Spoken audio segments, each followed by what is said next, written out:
នេះគឺជាករណីឃាតកម្មដ៏អាថ៌កំបាំងមួយដែលមិនអាចដោះស្រាយបាននៅក្នុងប្រទេសជប៉ុន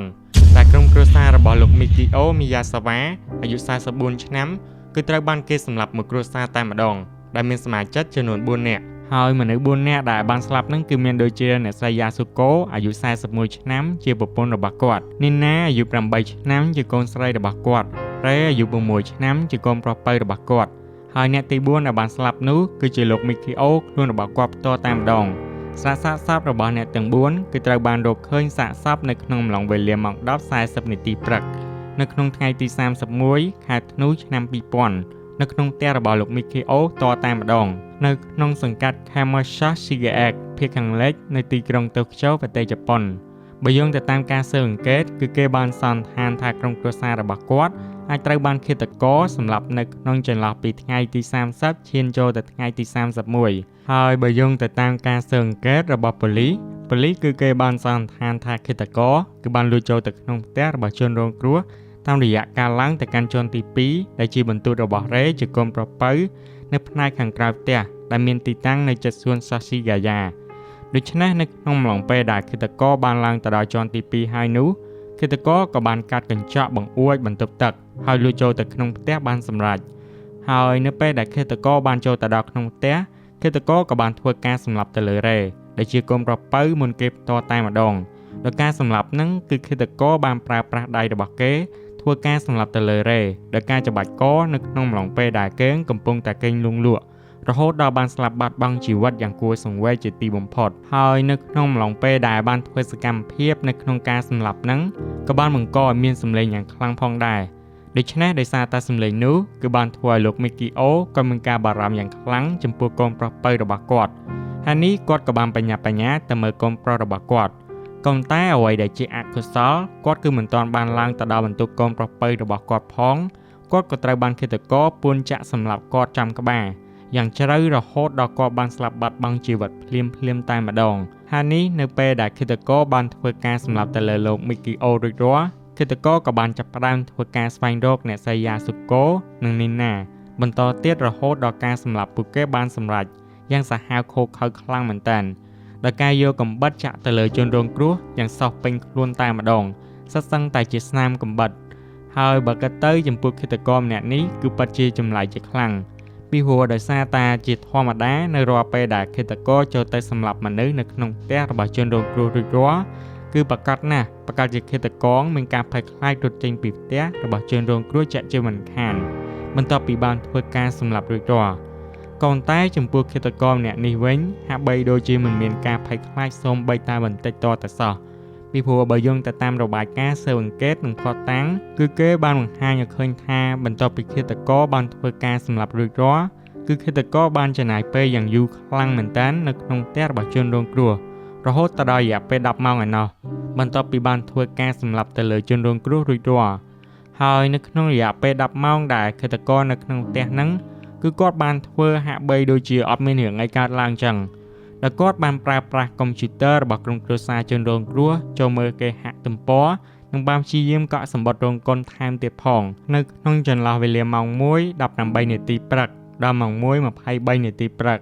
ជាពិសេសថែមទាំងបានអង្គុយផឹកភេសជ្ជៈអស់ចំនួន4ដបញ៉ាំការ៉ាមក្នុងទូទឹកកកថែមទៀតផងមិនត្រឹមតែប៉ុណ្្នឹងទេឃាតករម្នាក់នេះក៏បានប្រើប្រាស់បង្គន់នៅក្នុងការបញ្ចេញលាមករបស់គាត់ផងដែរហើយមិនបានចាក់ទឹកលាងសម្អាតចំពោះលាមកដែលគាត់បានជួសឡើយដូច្នេះបន្ទាប់ពីបានជួសរួចរាល់គាត់ក៏បានយកប្រអប់ថ្នាំសង្គ្រោះបឋមរបស់ក្រុមគ្រួសារជនរងគ្រោះយកមកលាងសម្អាតនៅត្រង់ចំណុចកន្លែងដែលគាត់មានរបួសពីព្រោះថានៅក្នុងអំឡុងពេលដែលគាត់បានសម្លាប់ទៅលើជនរងគ្រោះហ្នឹងក៏បានធ្វើឲ្យគាត់មានរបួសផងដែរដោយសារតែមានការបតែបតោគ្នាជាមួយនឹងជនរងគ្រោះហើយសម្រាប់ឈាមរបស់គាត់វិញនៅពេលដែលគាត់បានជួសរួចរាល់គឺគាត់មិនបានយកវាខ្ចប់ទុកទៅបោះចោលដើម្បីបំបត្តិផុសតាំងឡើយដោយគាត់បានដាក់រាយប៉ាយចោលពេញនឹងតែម្ដងហើយមកដេកលេងនៅលើសាឡុងនៅក្នុងបន្ទប់ទទួលភ្ញៀវជាន់ទី2ជាធម្មតាហាក់បីដូចជាមិនមានរឿងអ្វីកើតឡើងសូម្បីតែបន្តិចតតែសោះ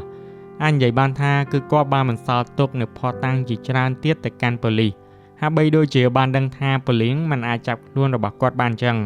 ដោយគាត់បានបន្សល់ទុកដូចជាខោអាវដែលប្រឡាក់ទៅដោយឈាមរបស់គាត់បូករួមជាមួយនឹងស្រោមដៃកាំបិតមួកនិងស្នាមម្រាមដៃរបស់គាត់ ដែលប្រឡាក់ឈាមរបស់គាត់ជាដើមនៅក្នុងផ្ទះមុនពេលដែលគាត់បានចាក់ចេញហើយបើគិតទៅចំពោះករណីឃាតកម្មហ្នឹងមូលហេតុដែលបានធ្វើឲ្យឃាតករអាចសម្លាប់មនុស្សដោយមិនមាននរណាម្នាក់ដឹងនោះគឺពីព្រោះដោយសារតែនៅក្នុងតំបន់ដែលលោក Mikio គាត់រស់នៅគឺស្ទើរតែគ្មានមនុស្សរស់នៅឡើយបន្ទាប់ពីតំបន់នោះបានក្លាយទៅជាតំបន់អភិវឌ្ឍថ្មីនៅក្នុងឆ្នាំ 2000 ដែលបានធ្វើឲ្យមនុស្សជាច្រើនរស់នៅក្នុងតំបន់ហ្នឹងបោះបង់ចោលនិងរើទីលំនៅចោលដោយសារតែនៅក្នុងតំបន់ហ្នឹងគឺត្រូវបានរដ្ឋកំណត់ឲ្យរុះរើចេញហើយនេះទើបបានជាធ្វើឲ្យផ្ទះរបស់លោក Mikio ដែលរស់នៅកន្លែងហ្នឹងគឺមានភាពស្ងប់ស្ងាត់ជាខ្លាំងហើយមិនមានអ្នកជិតខាងរស់នៅជិតគាត់ឡើយដែលជាហេតុបានធ្វើឲ្យឃាតករហ៊ានចូលទៅសម្លាប់ក្រុមគ្រួសាររបស់គាត់យ៉ាងមិនញញើតដៃនិងមិនមានការភ័យខ្លាចសូម្បីតែបន្តិចតរសោះហើយបើគិតទៅសម្រាប់សាកសពរបស់ក្រុមគ្រួសាររបស់លោក Mikio បើសិនជាអត់មានម្ដាយក្មេករបស់គាត់បានមកលេងគាត់នៅពេលព្រឹកនៅក្នុងថ្ងៃទី31នឹងទេប្រហែលជារឿងមួយហ្នឹងអាចនឹងមិនត្រូវបានគេដឹងឡើយថាគ្រួសាររបស់គាត់ត្រូវបានគេសម្លាប់ពីព្រោះដោយសារតែនៅក្នុងតំបន់ដែលគាត់បានរស់នៅគឺស្ងាត់ខ្លាំងពេកហើយនៅក្នុងអំឡុងពេលដែលម្ដាយក្មេករបស់លោក Mikio បានមកលេងគាត់នោះគឺបានធ្វើឲ្យគាត់ស្លុតចិត្តខ្លាំងមែនតើនៅក្នុងវេលាម៉ោង 10:40 នាទីព្រឹកនៅក្នុងថ្ងៃទី31 ខែធ្នូឆ្នាំ 2000 បន្ទាប់ពីគាត់បានចូលទៅដល់ក្នុងផ្ទះហើយបានឃើញកូនប្រុសស្រីរបស់គាត់បានស្លាប់បាត់បង់ជីវិតជាមួយនឹងចៅរបស់គាត់ទាំងពីរហើយនេះបន្ទាប់ពីបានឃើញសាកសពគាត់ក៏បានប្តឹងប៉ូលីសបានធ្វើឲ្យមានការភ្ញាក់ផ្អើលយ៉ាងខ្លាំងដូច្នេះបន្ទាប់ពីប៉ូលីសបានមកដល់កន្លែងកើតហេតុហើយយកសាកសពទៅធ្វើកសោយចៃនិងធ្វើការស៊ើបអង្កេតនៅក្នុងផ្ទះគឺបានបង្ហាញឲ្យឃើញថានៅក្នុងករណីឃាតកម្មហ្នឹងប៉ូលីសបានស្វែងរកឃើញនៅ DNA ស្នាមម្រាមដៃយ៉ាងច្រើនដែលឃាតករបានបន្សល់ទុកបូករួមជាមួយនឹងស្នាមឈាមរបស់ឃាតករដែលប្រឡាក់ពីពេញផ្ទះនៅលើឥដ្ឋការ៉ូនៅលើក្តារជូតមាត់និងថង់ការ៉ាមដែលឃាតករបានហែកញ៉ាំហើយក៏មានភស្តុតាងជាច្រើនទៀតដែរដូចជាកាំបិតនិងខោអាវរបស់ឃាតករដូច្នេះដោយសារតែមានភស្តុតាងយ៉ាងច្រើនបែបហ្នឹងគឺបានធ្វើឲ្យការពីដំបូងប៉ូលីសគឺពិតជាមានសង្ឃឹមខ្លាំងមែនទែននៅក្នុងការតាមចាប់ឃាតករក៏ប៉ុន្តែក្រោយមកចំពោះការសង្ឃឹមរបស់ប៉ូលីសមិនអាចខ្លាយទៅជាការប៉ັດបានឡើយដោយសារតែបន្ទាប់ពីក្រុមប៉ូលីសបានខិតខំប្រឹងប្រែងធ្វើការស៊ើបអង្កេតយ៉ាងណាក៏ដោយក៏ពួកគេនៅតែមិនអាចកំណត់អត្តសញ្ញាណរបស់ជនសង្ស័យបានដែរមិនថាការស៊ើបអង្កេតតាមរយៈរបស់ប្រើប្រាស់ដែលឃាតករបានប្រើប្រាស់ឬមួយក៏សម្លៀកបំពាក់របស់ឃាតករយ៉ាងណាទេក៏នៅតែមិនអាចកំណត់អត្តសញ្ញាណបានដែរហើយការស៊ើបអង្កេតហ្នឹងគឺសូម្បីតែលិមួករបស់ឃាតករដែលបានជួសនៅក្នុងបង្គន់ហ្នឹងក៏ប៉ូលីសបានយកវាមកធ្វើការវិភាគដើម្បីកំណត់អត្តសញ្ញាណរបស់ជនសង្ស័យដែរ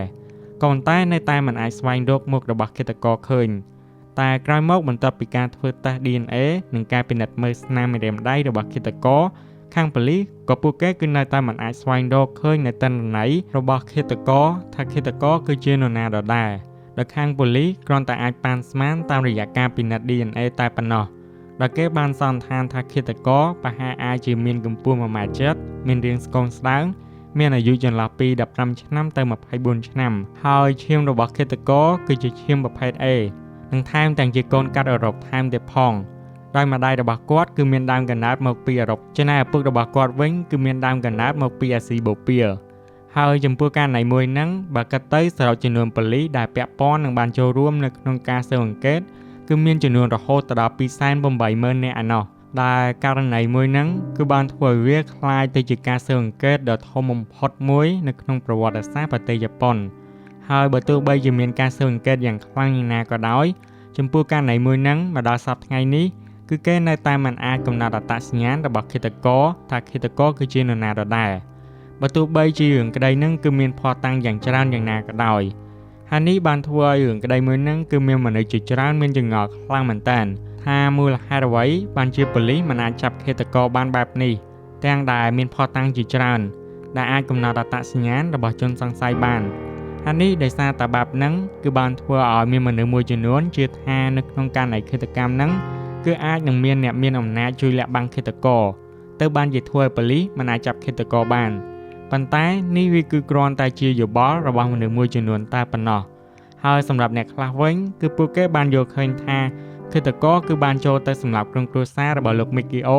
ដោយសារតែឃាតករគឺមានបញ្ហាផ្លូវចិត្តដូច្នេះទៅបានជាធ្វើឲ្យគេមិនខ្លាចរអាសូម្បីតែបន្តិចហើយថែមទាំងមានអាការៈយ៉ាងចម្លែកជាខ្លាំង ដូចជាបន្ទាប់ពីសម្លាប់មនុស្សរួចរាល់ឃាតករគឺធ្វើដូចជាធម្មតាដោយអត់មានរឿងអីកើតឡើងចឹងបានផឹកភេសជ្ជៈនិងញ៉ាំការ៉េមធម្មតាហើយថែមទាំងបានប្រើប្រាស់កុំព្យូទ័រនិងទុកសម្លៀកបំពាក់ចោលថែមទៀតផងចំណែកអ្នកខ្លះវិញជឿថាករណីនេះគឺអាចបណ្ដាលមកពីការប្លន់សម្លាប់ក៏ប៉ុន្តែចំពោះការយកឃើញនៅក្នុងការប្លន់សម្លាប់ហ្នឹង